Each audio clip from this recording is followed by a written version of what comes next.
ఈ ప్రజాస్వామ్య దేశంలో అసలైన సెక్యులరిజం కు నిర్వచనం ఇస్తూ అన్ని రకాల మతాలను గౌరవిస్తూ అన్ని రకాల వర్గాలకు అన్ని రకాల ప్రజలకు కూడా ఈరోజు సంక్షేమ సేన అభివృద్ధి కార్యక్రమాలు చేస్తుంటే కేవలం కొంతమంది మాత్రమే మతం అనే ఒక చిచ్చు పెట్టి వాటి ద్వారా హిందూ మతాన్ని విచ్ఛిన్నం చేస్తూ డివైడ్ అండ్ రూల్ అనే ఒక పాలసీ ద్వారా ఎన్నికల కోసము రాజకీయంగా పబ్బం గడుపుకోవడానికే కొంతమందిని ఖచ్చితంగా ప్రోత్సహిస్తున్నారని చెప్పేసి నేను మీడియా ముఖంగా గట్టిగా దీన్ని పేర్కొంటున్నాను మేడం. ఇలాంటి వాళ్ళు ఖచ్చితంగా కనీసం రాబోయే రోజుల్లో అయినా కూడా మారాలి.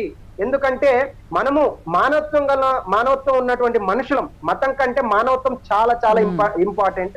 సో కనీసం అలాంటి వాళ్ళు ఎవరన్నా ఉంటే కనీసం మారాలని చెప్పేసి మనస్ఫూర్తిగా కోరుకుంటున్నాను మేడం. రైట్. లాస్ట్ మోసెస్ గారు దాదాపు 200-300 సీసీ ఫుటేజ్ రికార్డ్స్ అన్నీ తీశారు, అన్నీ గమనించారు. అయినప్పటికీ కూడా ఇంకా విచారణ జరుగుతోంది అంటున్నారు. ఎటువంటి నిజాలు ఇంతవరకు బయట పెట్టట్లేదు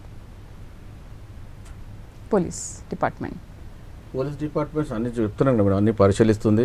తప్పకుండా ఈ వారం 10 రోజుల్లో మాకు నివేదిక వస్తుందని మేము ఆశిస్తున్నాం మేడం. అండ్ 1 వీక్లో క్లారిటీ వచ్చేస్తుంది అనుకుంటున్నాం మేడం. ఎందుకంటే ఏదైతే ఫారెనిక్స్ మీరు అన్నట్టు ఇప్పుడు 3 రిపోర్ట్స్ కావాలి. 3 రిపోర్ట్స్ కావాలంటే కూడా మనం దాదాపు 15 రోజుల నుంచి 20 రోజులు పడుతుంది ఎక్కడైనా. స్పెషల్లీ మన కేసు అంత కాదు మేడం. అవన్నీ తీసుకోవాలంటే దాదాపు 21 రోజు అవుతుంది మేడం, మీరు తెలుసుకోండి.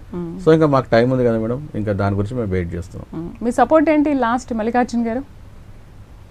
మేడం సపోర్ట్ అని ఏం కాదు మేడం, ఇప్పుడు ఒక బాధ్యత గల పౌరుడిగా బాధ్యత గల ఇండియన్ సిటిజన్ గా ఈ రోజు మేము ఒకటే చెప్తున్నాం మేడం. అంటే పొలిటికల్ లీడర్ గా నేను మాట్లాడట్లేదు మేడం. మానవత్వం గల వ్యక్తిగా ఈ రోజు ఆంధ్రప్రదేశ్ కు సంబంధించినటువంటి ఒక వ్యక్తిగా ఇలాంటి సంఘటనలు ఎక్కడ జరగకూడదు. జరిగినప్పుడు మాట్లాడేటప్పుడు అంటే మన మీద ఒక బాధ్యత ఉన్నప్పుడు మనం మాట్లాడేటువంటి ఒక మాట ఏదైనా కూడా సమాజాన్ని ఇన్స్పిరేషన్ చేసే విధంగా ఉండాలి, కానీ సమాజంలో చిచ్చు పెట్టే విధంగా ఉండకూడదు అనేది నా విజ్ఞప్తి మేడం.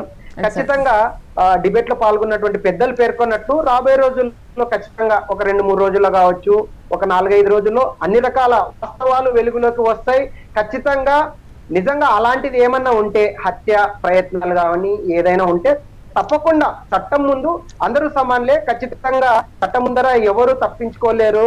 చట్టం తన పని తాను చేసుకుంటూ పోతుంది. సో చట్టం యొక్క విలువలు ఎంతనో ఈ రోజు మనకందరికి తెలుసు. కేంద్ర ప్రభుత్వం కూడా పాత బ్రిటిష్ కాలం నాటి చట్టాలను కూడా పక్కన పెట్టి కొత్త చట్టాలు తీసుకొచ్చి బిఎన్ఎస్ భారత న్యాయ సంహిత చట్టాలను కూడా తీసుకొచ్చి చట్టం ముందర ప్రజలే అంతిమ దేవుళ్ళు అని చెప్పేసి ఈ రోజు కేంద్ర ప్రభుత్వం గాని రాష్ట్ర ప్రభుత్వం గాని ప్రజల కోసమే పనిచేస్తుంది మేడం.